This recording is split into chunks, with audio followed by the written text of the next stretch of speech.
د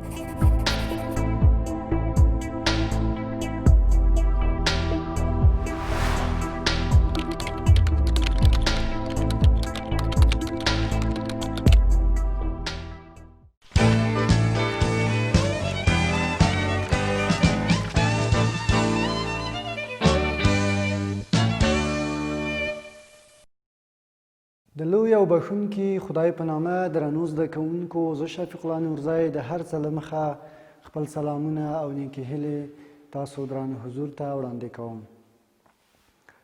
د ستاسو خوږو لیدونکو او زده کوونکو د روغتیا په هیله خوښ یم چې یو ځل بیا ستاسو په چوپړ کې یم تر څو نوی لوست تاسو حضور ته وړاندې کړم. درنو زده کوونکو، خوږو لیدونکو، مخکې د دې نه چې نوی لوست پیل کړو یو ځل تیر لوست ته ورګرځو او د تیر لوست څخه یوه لنډه یادونه کوو.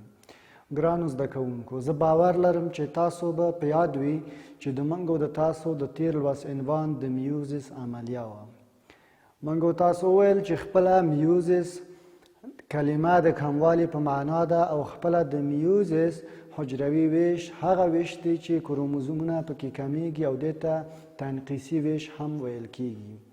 درنو زده کوونکو، نو کله چې موږ وایو چې په میوزیس کې کروموزومونو تعداد کمیږي، نو دلته د میوزیس دوه پرلهپسې عملیو ته اړتیا وه چې میوزیس په دوه ځلې په پرلهپسې توګه باندې سرته رسیږي.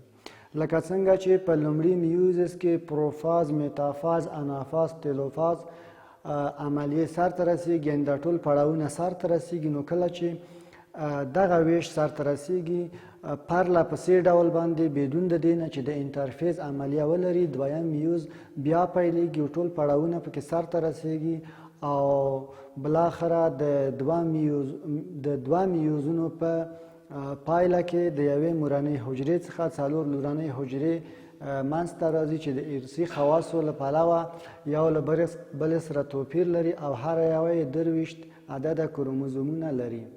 درنو زده کوونکو، اوس راځو نوي لوست ته، خو مخکې د دې نه چې نوی لوست پیل کړم د یادولو وړ ده چې تاسو ته مې کورنۍ دنده هم سپارلې وه. هیله من یم چې خپله کورنۍ دنده به مو سرته رسولې وي. د موږ نوی لوست بیا هم د 11 ټولګي اړوند دی، بیولوژي مضمون. د لوست عنوان دی د میوزیس عملیې اهمیت او بل کوچنی عنوان هم لرو، توپیرونه. صفحه د 80مه. نو هیله من یم دغه صفحه مو د ځان سره پیدا کړې وي او موږ د دې لوست لپاره موخې هم لرو. زموږ د لوست موخې دا دي چې د تاسو درنو او معززو زده کوونکو څخه هیله من یم تر څو د دې لوست په پای کې لومړی د میوزیس د عملیې په اهمیت پوه شئ او دوهمه موخه مې دا ده د میوزیس او د میتوزیس او میوزیس ترمنځ توپیرونه تشریح کړی شي. درنو زده کوونکو، کله چې موږ یوه پدیده یا یوه عملیه مطالعه کوو، مهمه خبره دا ده چې موږ فکر پرې وکړو چې د موږ د ژوند لپاره، د موږ د ترقۍ لپاره، د موږ د سوکالۍ لپاره، د موږ د راحتۍ لپاره دغه عملیه څه ارزښت لري، څومره ارزښت لري، په کومه کچه ارزښت لري. نو د دې لپاره هم په کتاب کې دا عنوان راوړل شوی دی چې موږ او تاسو د میوزیس عملیې اهمیت درک کړو. درنو زده کوونکو، خپله دغه میوزیس یو ځانګړی حجروي ویش دی. خپله میوزیس یو ځانګړی حجروي ویش دی. لکه څنګه چې ما پخوا وویل، دغه ځانګړی حجروي ویش چې د میوزیس عملیې په نوم باندې یادېږي دا تنقیصي ویش دی او دا په څه کې سرته رسیږي؟ دا په جنسي حجرو کې سرته رسیږي. یعنې موږ نشو ویلی چې موږ ووایو چې میوزیس حجروي ویش په جسمي حجرو کې سرته رسیږي. نه، خپله دغه د میوزیس حجروي ویش په جنسي حجرو کې سرته رسیږي چې جنسي حجرو ته څه شی وایي درنو زده کوونکو؟ ګامیتونه وایي. دغه حجروي ویش په ګونادونو کې، یعنې هغه د ویش ځای ګونادونه دي، هغه جنسي غړي دي چې په هغه کې دا سرته رسیږي درنو زده کوونکو او بالاخره د یوې حجرې څخه 4 حجرې منځته راځي، لکه څنګه چې موږ په تېرو لوستونو کې ویلي وو. درنو زده کوونکو، دغه د میوزیس عملیه چې دی څه ځانګړتیاوې لري. د دې ځانګړتیاوې به څه وي؟ څه لري؟ دا ځانګړتیاوې لري. د دې ځانګړتیاوې خو درنو زده کوونکو دا دي چې هغه مهمه ځانګړتیا دا ده چې کروموزومونه د اصل حالت نه کمیږي. مهمه ځانګړتیا دا ده کروموزومونه د اصل حالت څخه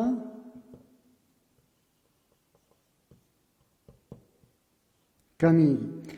نو کله چې درنو زده کوونکو موږ د دغه میوزیس د عملیې ځانګړتیاو باندې پوهیږو، نو بیا موږ د هغه څخه وروسته پوهیږو چې د دې ارزښت د ژوندیو اجسامو له ژوند لپاره، انسانانو د ژوند لپاره د دا څومره ارزښت لري. نو کله چې موږ وایو چې کروموزومونه د اصل حالت څخه کمیږي، یعنی په دې مفهوم باندې چې دیپلوئید حجرې په څه باندې بدلیږي؟ په هپلوئید باندې بدلیږي. په څه باندې بدلیږي؟ په هپلوئید باندې بدلیږي. یعنی موږ دیپلوئید حجرې هغه حجرو ته وایو چې په هغه کې د کروموزومونو شمیر 40 عدد وي، او یا هم ویلی شو چې په هغو کې د کروموزومونو شمیر 23 جوړې وي. خو کله چې موږ وایو چې د اصل حالت څخه کمیږي، کله چې دیپلوئید په هپلوئید باندې بدلیږي، نو دلته بیا دغه جوړې له منځه ځي. بیا موږ ویلی شو چې د کروموزومونو شمیر په دې کې 23 عدده کېږي. نو تاسو وګورئ د 40 عدده څخه د کروموزومونو شمیر څومره ته راکمیږي؟ 23 عدده ته راکمیږي، چې موږ وایو کروموزومونه د اصل حالت څخه کمیږي. بله ځانګړتیا یې دا ده درنو زده کوونکو، دا خو یوه مهمه ځانګړتیا وه. بله ځانګړتیا یې دا ده چې د اتحاد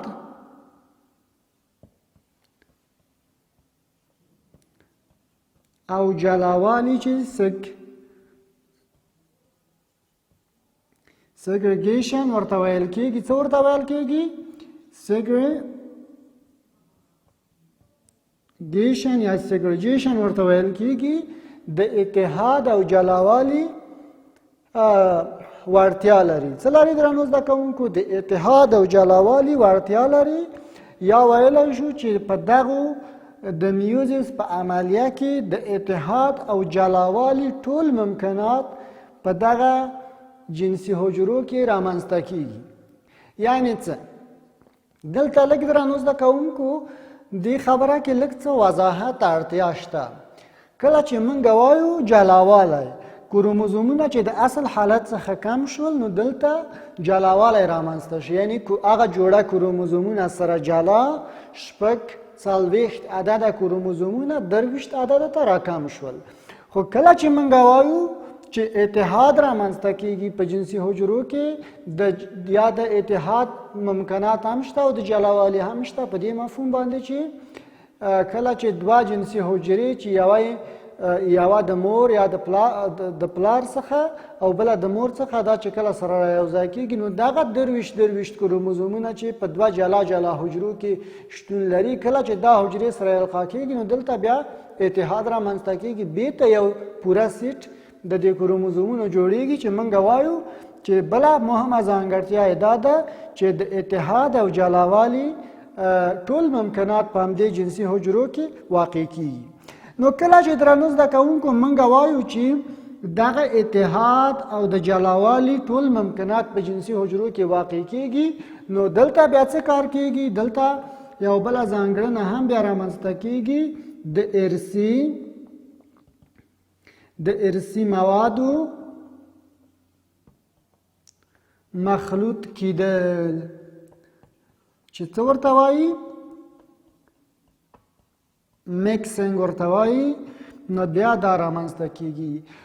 کله چې درنو زده کوونکو د اتحاد او جلاوالي ممکنات په جنسي حجرو کې واقع شي، نو بیا دې ته لار هواریږي تر څو په حجره کې د ارثي موادو مخلوط کېدل یا میکسنګ سرته ورسیږي. کله چې دغه میکسنګ رامنځته شي، یا کله چې دغه میکسنګ سرته ورسیږي یا مخلوطېدل سرته ورسیږي، نو دا دی چې بیا موږ وایو چې هغه راتلونکی نسل یا هغه راتلونکی فرزند چې منځته راځي، نو موږ وایو یا ارثي خواصو له پلوه د خپل د مور په طرف دی تللی دی، هغه د مور په طرف هغه ارثي خواص په دې کې تبارز کړی دی، ښکارېږي، ښکاره شوي دي فینوټایپ له پلوه، او یا موږ وایو چې دغه د پلار په طرف باندې تللی دی. درنو زده کوونکو، هر والد ګامیتونه نیمایي کروموزومونه لري. په دې باندې هم باید موږ پوه شو. درنو زده کوونکو، د هر والد کروموزومونه نیمایي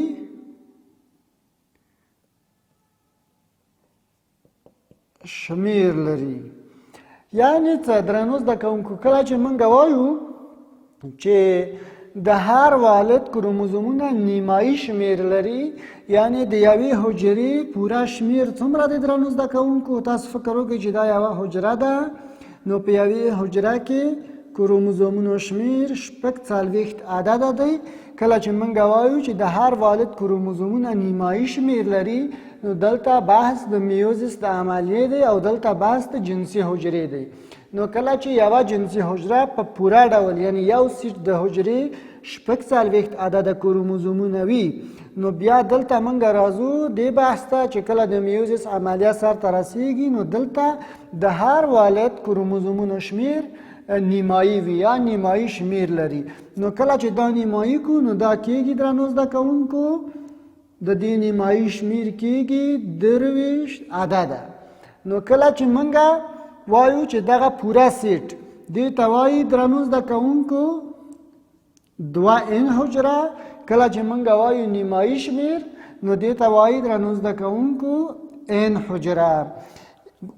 ګورئ درنو زده کوونکو، کله چې موږ وایو د کروموزومونو شمیر 2n دی، یعنی 2n مساوي کېږي د 46 عدده سره، یعنی 46 عدده کروموزومونو معنا په n باندې 2n ده. خو کله چې موږ وایو 23 عدده کروموزومونه درنو زده کوونکو، 23 عدده کروموزومونه n کروموزومونه کېږي. اوس راځو، کله چې مې دا ټولې ځانګړتیاوې او دغه مشخصات چې مې تاسو ته تشریح کړه، اوس راځو په اصل مطلب باندې چې اوس د دې څخه موږ څه مفهوم واخیسته د اهمیت په برخه کې. ګورئ درنو زده کوونکو، نو موږ ته د دې عملیې څخه معلومه شوه، څرګنده شوه چې د دې اهمیت په دې کې دی چې یو د همدې میوزیس عملیې په وسیله باندې لار هوارېږي درنو زده کوونکو، تر څو د خواصونو د مور و پلار خواص چې کله اولادونو ته لیږدول کېږي درنو زده کوونکو، نو د دې څخه موږ ته څرګنده شوه چې کله دغه خواص موږ د خپل مور و پلار څخه اخلو، نو دا د همدې میوزیس د عملیې له برکته د همدې عملیې په مرسته باندې، که چېرته د میوزیس عملیه نه وای، نو اولادونو به نشله کولی چې د خپل د مور و پلار څخه ارثي خواص واخلي، او یا به نو داسې به وه چې نامعلوم حالت، یا به داسې وه چې یوازې به د مور څخه اخیستل، یا به یوازې د پلار څخه اخیستل. بله خبره دا درنو زده کوونکو، که چېرته د میوزیس عملیه نه وای، نو څنګه به کولی شو درنو زده کوونکو چې د کروموزومونو دغه تعداد ثابت پاتې شي؟ نو همدا دی درنو زده کوونکو چې د میوزیس عملیه ده چې د کروموزومونو تعداد ثابت پاتې کېږي او د خپله هغه ټاکلي حد چې 46 عدده د دې څخه نه لوړېږي. نو همدا دی درنو زده کوونکو چې موږ وایو چې یوه حجره چې د پلار جنسي حجره ده چې موږ ورته وایو اسپرم، هغه 23 عدده کروموزومونه لري. همدارنګه یوه بله حجره جنسي حجره چې موږ ورته وایو تخمه، هغه هم 23 عدده کروموزومونه لري. نو کله چې دغه د پلار جنسي حجره او د مور جنسي حجره دواړه سره یو ځای کېږي، نو دا القا کېږي او یوه مکمله حجره 46 عدده کروموزومونه چې لري، داسې یوه مکمله حجره ترې رامنځته کېږي او د مخکیني نسل څخه راتلونکی نسل منځته راځي چې دغه راتلونکی نسل هم د خپل د مور او د پلار هغه ارثي خواص په خپل ځان کې لري. نو د دې عملي اهمیت د ژوند لپاره ډیر دی، ځکه چې موږ د کروموزومونو په ثابت پاتې کېدلو کې، د نسل په منځته راتللو کې، همدارنګه د ارثي خواصو په لیږدولو کې او په تنظیم کې همدا د میوزیس عملیه اهمیت لري. درنو زده کوونکو، راځو بل کوچني عنوان ته. موږ لیکلي دي درنو زده کوونکو توپیرونه البته دلته د توپیرونو نه مو هدف دا دی لکه څنګه چې موږ په دې موخه کې د خپل لیکلي دي چې د میوزس او د میتوزس عملیې توپیرونه څه دي. نو کله چې موږ وایو چې دا توپیرونه لري بدون د شک چې د میوزس او د میتوزس عملیات توپیرونه لري، نو د دې توپیرونه دا دي. البته دوه مهم توپیرونه لري. لومړی توپیر دا دی درنو زده کوونکو چې کروماتیدونه په میوزس عملیه کې هغه کروماتین په میوزس عملیه کې په دوه چنده ډول باندې نه ښودل کېږي. یا ویلی شو درنو زده کوونکو چې خپله د کروماتیدونه د میوزس عملیه کې په دوه چند ډول باندې نه ښودل کېږي. ځکه په دوه چند ډول باندې نه ښودل کېږي درنو زده کوونکو چې دلته د میوزس عملیې کې دې ته اړتیا ده چې د کروموزومونو تعداد راکم شي، نو د دې لپاره دا په دوه چند باندې نه ښودل کېږي. او دوهم توپیر دا دی درنو زده کوونکو چې سانترومیرونه د میوزس په لومړي نیمایي کې نه ویشل کېږي. دوهم مهم توپیر یې څه دی چې سانترومیرونه د میوزس په لومړي نیمایي کې نه ویشل کېږي. نو دا درنو زده کوونکو د میوزس او د میتوزس عملیې هغه مهم توپیرونه. او که چېرته وویلی شو نور توپیرونه هم لري، لکه څنګه چې تاسو پوهیږئ چې غټ توپیر دا دی. بل توپیر هم په دې کې شتون لري چې په کتاب کې یادونه نه ده شوې. بل توپیر دا دی درنو زده کوونکو چې په میتوزس عملیه کې کروموزومونه نه کمیږي، ولی د میوزس په عملیه کې کروموزومونو تعداد کمیږي. بل توپیر دا دی چې د میتوزس عملیه درنو زده کوونکو په جسمي حجرو کې سرته رسیږي او میوزس عملیه په جنسي حجرو کې سرته رسیږي. نو دا درنو زده کوونکو د میوزس او د میتوزس عملیې توپیرونه که چېرته خپله درس راټول کړم نو موږ او تاسې د میتوزس عملیې په هکله باندې په دغه عملیې په ځانګړتیاو باندې خبرې وکړې. موږ وویل چې کروموزومونه د اصل حالت څخه کمیږي، د اتحاد او جلاوالي ټول ممکنات منځته راځي، د ارثي موادو مخلوطېدل دلته سرته رسیږي درنو زده کوونکو. همدارنګه د میتوزس او د میوزس عملیې ترمنځ توپیرونه مو تاسو ته واضح کړم. درنو زده کوونکو مخکې د دې نه چې خپله دغه لوست پای ته ورسوم تاسو ته یوه کوچنۍ غوندې کورنۍ دنده هم سپارم. تاسو به مطالعه وکړئ، په هر اړخیزه ډول باندې به تاسو دغه دوه عملیې یعنې د میوزس او د میتوزس عملیې مطالعه کوئ او د دې توپیرونه به په خپلو کتابچو کې در سره ولیکئ. درنو زده کوونکو هیلهمن یم چې خپله کورنۍ دنده سرته ورسوئ، ځکه چې د تاسو په ارزیابۍ کې شمیرل کېږي. د موږ دا لوست همدلته پای ته ورسېده. د راتلونکي لوست پورې تاسو په لوی او بښونکي خدای سپارم. خوشحاله آرامه راتلونکی ولرئ.